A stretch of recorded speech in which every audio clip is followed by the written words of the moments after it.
Assalamualaikum warahmatullahi wabarakatuh. Selamat bertemu lagi dengan Ibu dalam pelajaran biologi. Hari ini kita akan membahas tentang bioteknologi.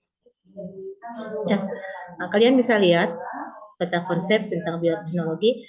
Bioteknologi ini menyangkut pengertian bioteknologi apa, ada bioteknologi konvensional dan modern, ada penggunaan mikroorganisme, ada juga tentang kultur jaringan pada tumbuhan, ada cloning pada hewan, ada rekayasa genetika, dan juga dimensi.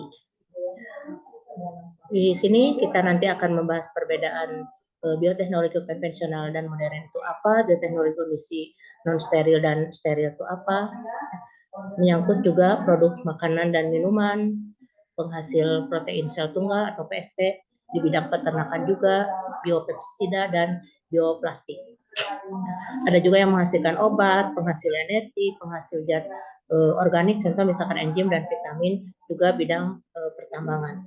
Dan juga ini dalam bioteknologi modern ada produk proses cloning, ada produk dari proses transfer inti. Pemanfaatannya bisa terapi gen, vaksin baru, organisme transgenik, fusi sel, dan rekomendasi DNA. Yang pertama kita bahas dulu tentang pengertian bioteknologi.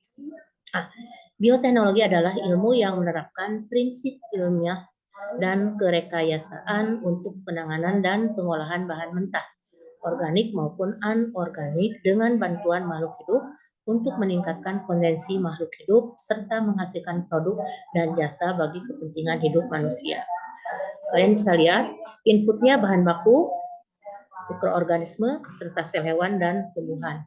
Prosesnya ada aplikasi prinsip ilmiah, ada kerekayasaan, dan ada juga di dalamnya teknologi jelas ya. Yang selanjutnya output itu berupa produk.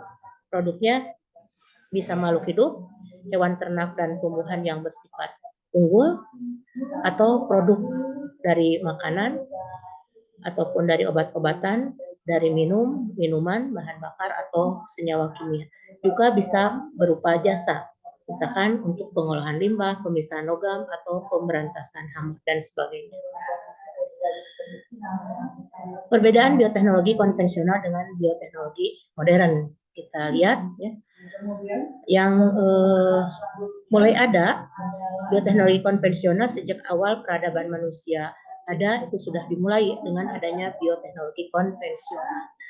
Sedangkan bioteknologi modern berkembang sejak struktur dan fungsi DNA ditemukan.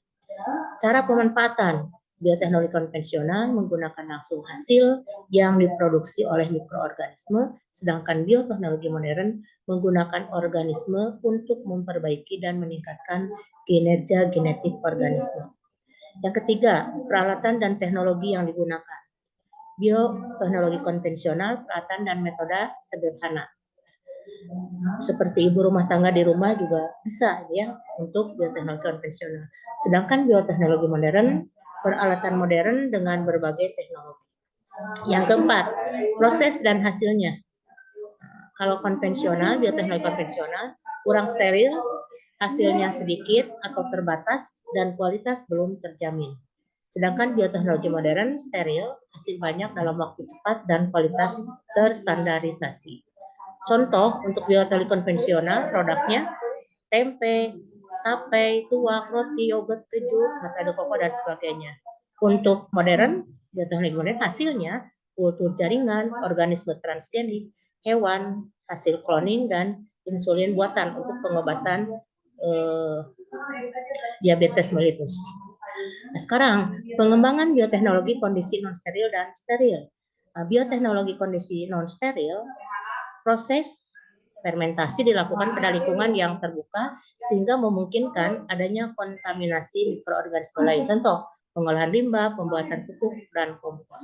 Sedangkan bioteknologi kondisi steril, proses fermentasi berlangsung tanpa adanya kontaminasi mikroorganisme lain sehingga membutuhkan alat-alat yang modern. Contoh, antibiotik, antibodi, enzim, asam amino, steroid, dan vitamin B12. Mikroorganisme penghasil makanan dan minuman. Nah, kalian bisa lihat pada contoh-contoh produk makanan dan minuman.